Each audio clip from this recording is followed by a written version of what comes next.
नमस्कार, आप देख रहे हैं सरयू टीवी न्यूज़ और आपके साथ मैं हूं सौरभ दुबे। मेरे साथ यहां पे गुजरात से आए हुए कुछ लोग मौजूद हैं। आइए इनसे बातचीत करते हैं और जानते हैं राम मंदिर को लेकर इनके यहाँ तैयारियां क्या चलें। सबसे पहले दादा आपका नाम जानना चाहेंगे। मेरा नाम रमेश भाई गढ़िया, मैं गुजरात से रहने वाला हूँ। राजकोट के 55 किलोमीटर दूर वीरपुर गांव है, वहाँ परम भक्त राम का हुआ था। उसका नाम है संत शिरोमणि जलाराम बापा जी। अयोध्या आप दर्शन करने के लिए आए? अयोध्या हम दर्शन के लिए तो आते ही हैं। जहाँ राम मंदिर का निर्माण कार्य शुरू नहीं हुआ था तब भी यहाँ थे।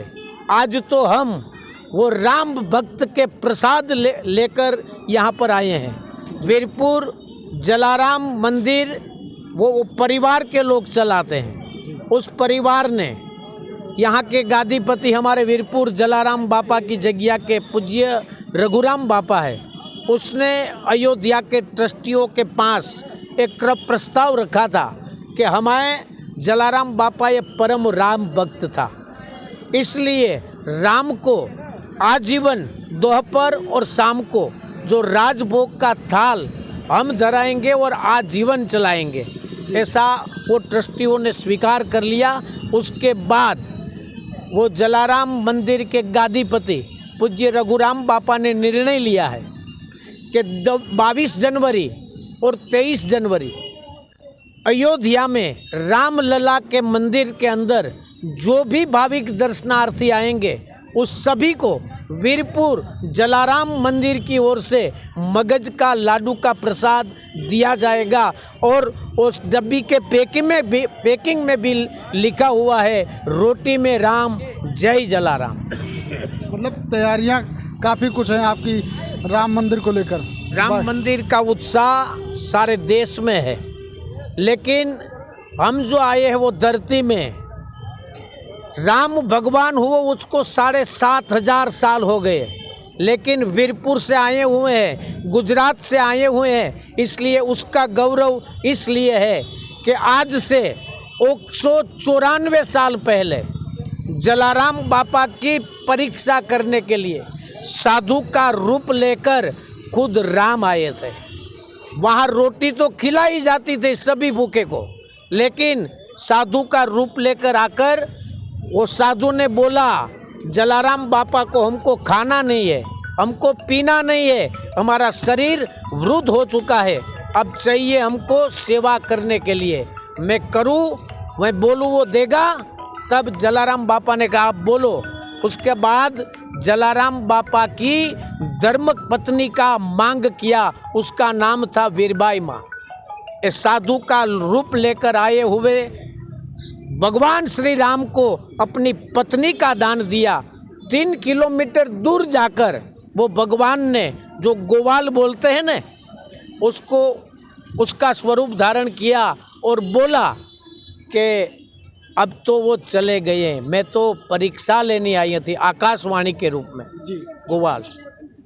अब ये जोड़ी और दंड जो रखा हुआ है वो मंदिर में ले जाओ, जहाँ राम सीता और लक्ष्मण की मूर्तियाँ हैं उसके पास रखो और भूखे को अन्न खिलाते हो, वो कभी भी कम नहीं होगा।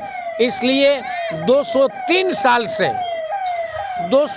साल से वहाँ भूखे को भोजन दिया जाता है। केवल भूखे को नहीं, जलाराम बापा के सारा विश्व में जो भी भाविक दर्शनार्थी है वीरपुर आते हैं और वहाँ 2 टाइम का महाप्रसाद लेकर जलाराम बापा को शीश झुकाकर धन्यता अनुसरता है।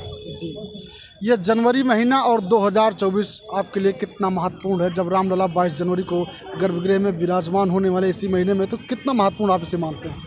हम बहुत महत्वपूर्ण मानते हैं। एक तो पहला आपने बता दिया कि हम वो धरती से आए हैं कि वहाँ खुद राम आए थे। दूसरी बात, हम रघुवंश में हैं।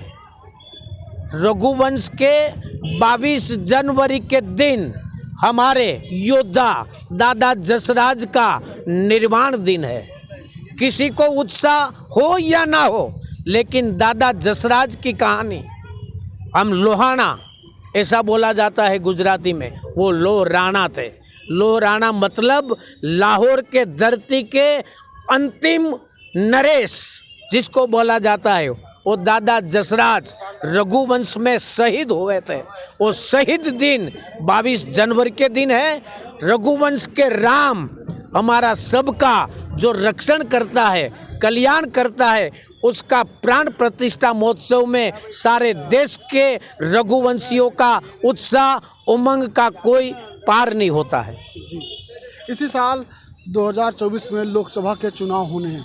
आपको क्या लगता है देश का अगला प्रधानमंत्री कौन हो सकता है? प्रधानमंत्री जो भी हो, हम तो इतना ही जानता है, जो भी करेगा वो देश में, वो अधिपति अखिल ब्रह्मांड के राम ही करेंगे। और राम मंदिर निर्माण कोई आदमी ने नहीं किया है। राम हुक्म करता है तो और मैं और सारी प्रजा काम करती है। राम सबसे बड़ा नाम है, वो रहेगा, रहने वाला है। कोई विपक्ष के लोग कहते हैं कि बीजेपी राम मंदिर पर राजनीति कर रही है, क्या कहेंगे? वो तो बोलने की बात है, ऐसा कुछ नहीं होता है, ऐसा कोई आदमी नहीं है। क्योंकि पिछले 20 सालों में इतनी एजुकेशन की, शिक्षण की व्यवस्था की है। सरकार चाहे कोई भी हो, सब पढ़े लिखे हुए हैं। पर इतना तो ये देश की जनता को ज़रूर मालूम है कि धर्म और कर्म महान है और कोई नहीं। दादा, आपका क्या नाम है? मेरा नाम किशोर राय है। मैं कुछ नहीं बोलता हूँ। नहीं बोलेंगे आप? अच्छा, आपका क्या नाम बताओ? मेरा नाम परेश है। आप भी गुजरात से हैं? डेफिनेट मेरे साथी में आपको क्या लगता है देश का अगला प्रधानमंत्री कौन होगा? वन एंड ओनली मोदी साहब। मोदी। मोदी कुछ लोग कहते हैं कि राहुल गांधी देश के अगले पीएम होंगे। वो नहीं होगा। क्या बात करते हैं आप, रहने दीजिए, अभी कुछ साल और। कुछ साल और कुछ साल आगे और। चांस है? मैं तो नहीं दिखता, मेरे को नहीं दिखता, दूर दूर तक नहीं दिखता। विपक्ष के लोग कहते हैं मोदी जी जा रहे हैं, हम आ रहे हैं।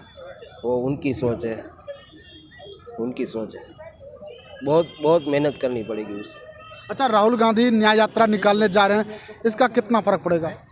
कुछ भी नहीं होने वाला, कुछ भी नहीं होने वाला। भारत यात्रा भी निकाली थी, कुछ नहीं होने वाला। सब एजुकेटेड है, सब जानते हैं, कुछ नहीं होगा। कुछ नहीं होगा, कुछ नहीं फर्क पड़ने वाला। इन लोगों से भी बातचीत करते हैं। राहुल गांधी 14 तारीख से न्याय यात्रा निकालने जा रहे हैं, इसका लोकसभा पर कितना असर होगा? कुछ भी नहीं, कुछ नहीं, कुछ असर नहीं होगा। कोई असर नहीं होगा। यात्रा काहे को निकाल रहे हैं? उसका वहम है ऐसा, हाँ। कुछ ऐसा है, कुछ नया करूँगा या कुछ याद पता निकालूंगा तो फिर उसका ऐसा मानना है। मुझे तो नहीं लगता। अच्छा, आपकी समझ से देश का अगला प्रधानमंत्री कौन हो सकता है? नरेंद्र मोदी, ऑब्वियसली नरेंद्र मोदी है, तब तक कोई किसी का चांस ही नहीं है। जब तक नरेंद्र मोदी है, किसी और का चांस ही नहीं है। मोदी और योगी। मोदी और योगी। या अच्छा, क्या कारण है मोदी? बहुत सारे कारण है। अगर एक होता तो मैं बताता, फिर भी जैसे कि 370 जो हटाई, किसी की ताकत नहीं थी, वो भी उसने कर दिखाया। ये कितने सालों से ये जो चल रहा था, अपनी खुद की भूमि है, इंडिया है, ठीक है, भारत है, हिंदुस्तान बोलते हैं इसको। यहाँ पे इतने सालों से ये चल रहा था, कोर्ट वगैरह का केसेस चल रहे थे। मोदी जी ने आके तो फाइनल कर दिया ना, जो जिसकी सभी हिंदुओं की जो आस्था इससे जुड़ी हुई है, वो मोदी ने ही तो एक्चुअली जिंदा थी और वापस जो उत्साह बढ़ा दिया। बेस्ट है, Modi is the best. Modi ji. अच्छा, गुजरात में लगभग कितनी सीटें बीजेपी जीत सकती है? मैं बताऊँ तो मेरे ख्याल से more than 80%। 80%। 80%। More than 80%। 80। More than 80%। फिर विपक्ष के लोग कहाँ जाएंगे? घर बैठेंगे और क्या, वो काम ऐसे कर रहे तो फिर। वो तो कह रहे हैं हम तो कमर कस चुके हैं, इस बार मोदी को कुर्सी से उतार के दम लेंगे। ताकत नहीं उसकी, औकात नहीं है उसकी, कुछ भी कर ले।